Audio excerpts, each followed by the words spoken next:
اللہ الرحمن الرحیم اللہم صلی علی محمد النبی الأمی وعلی آلہ وسلم تسلیما۔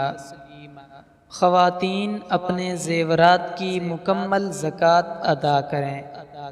حضرت زینب رضی اللہ تعالی عنہا فرماتی ہیں کہ رسول اکرم صلی اللہ علیہ وسلم نے ہمیں خطبہ دیتے ہوئے ارشاد فرمایا، اے عورتوں کی جماعت، تم زکوٰۃ ادا کرو اگرچہ وہ زیور ہی کیوں نہ ہوں، اس لیے کہ زیورات اور مال کی محبت میں گرفتار ہو کر زکوٰۃ کی ادائیگی میں کوتاہی کی وجہ سے قیامت کے دن تم میں سے اکثریت جہنم میں ہوگی۔ سنن ترمذی۔ اللہ پاک ہم سب کو اپنے پیارے حبیب صلی اللہ علیہ وسلم کے فرامین کے مطابق زندگی گزارنے کی توفیق عطا فرمائے۔